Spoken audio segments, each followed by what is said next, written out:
И снова здравствуйте, мои уважаемые зрители. На дворе у нас заканчивается 31 марта, и вашему вниманию представлен последний итоговый обзор событий, что происходит на фронтах украинской войны. И начать я его хочу несколько нестандартно.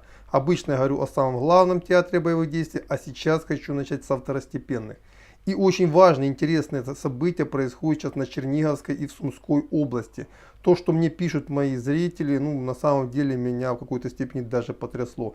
Огромные колонны российской техники перемещаются по Черниговской области, по Конотопу. Например, что было в Конотопе? Сегодня во второй половине дня российская колонна подошла к Конотопу, а местные солдаты, которые были в оцеплении Конотопа, напомню, Конотоп был в свое время договоренность между теробороной и между солдатами российскими, что, мол, мы друг друга не трогаем, и город живет мирной жизнью. Так вот, российские солдаты предупредили, что, ребят, вы там не сильно выпендриваетесь, да, там мы будем вас брать там через пару дней. И вот сегодня российская колонна подошла к Конотопу, местная тероборона решила повыпендриваться, хватило этого выпендрежа ровно на 5 минут.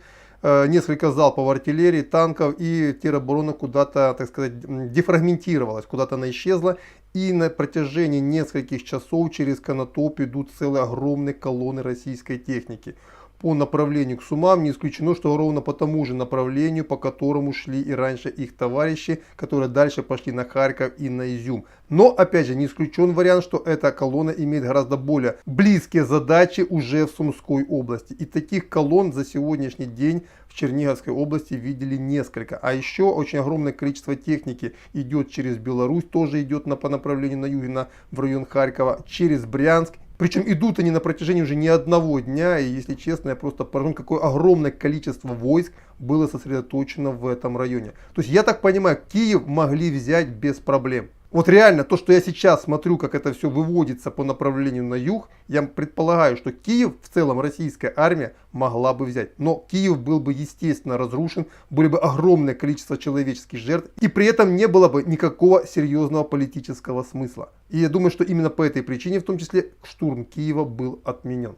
То есть чем это закончится, я пока не знаю, но вот происходит то, что я вам сейчас сказал. Ну и теперь переносимся на основное направление, на Донбасский фронт, и начнем рассматривать ситуацию в районе Изюма. По тем данным, которые я собрал по состоянию на вечер, украинские вооруженные силы укрепляются в населенном пункте Христище, он эвакуирован, там загнано огромное количество украинской техники, то есть там будет серьезнейший бой, ровно такой же, как был, например, несколько дней назад в районе населенного пункта Долгенькое, которого на самом деле сегодня формально оно есть, но населенного пункта такого уже нет. На другом направлении этого удара сегодня пришло сообщение о том, что с утра началась эвакуация Барвенкова, и уже к вечеру пришли сообщения о том, что то ли в районе Барвенкова, то ли уже в самом Барвенково идут бои. Я так понимаю, бои, скорее всего, идут под Барвенково, а само Барвенково обстреливает российская артиллерия и обрабатывает авиация. То есть очень похоже, что движение российских войск в этом направлении на юг, по направлению к Славянску началось. И по Славянску ходят упорные слухи, пока просто слухи о том, что завтра начнут эвакуировать город. Имеется в виду не население, потому что на население всем наплевать, а государственные учреждения, чиновников,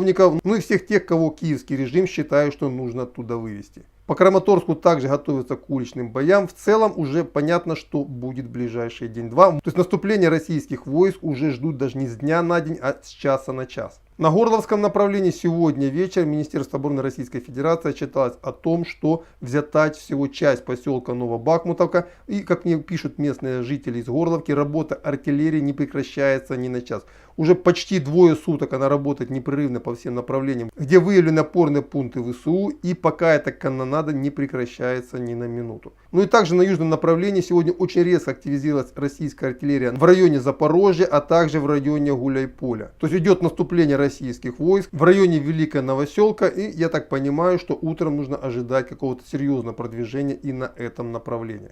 И по Мариуполю, я думаю, все вы уже знаете новость о том, что было сбито 2 сегодня вертолета, которые пытались эвакуировать руководство Азова и руководство обороны Мариуполя. И очень похоже, что эти 2 вертолета сначала запустили в Мариуполь, а потом просто ждали, пока они заберут тех, кого хотели забрать, и сбили уже на отходе прямо на побережье. И я думаю, что это была уже последняя попытка кого-то оттуда эвакуировать. По данным украинских пабликов, украинских военных, на сегодняшний день ВСУ контролирует не более 10% города. Все остальное находится либо под ДНР и российскими войсками, либо это так называемая серая зона, которая не контролируется никем.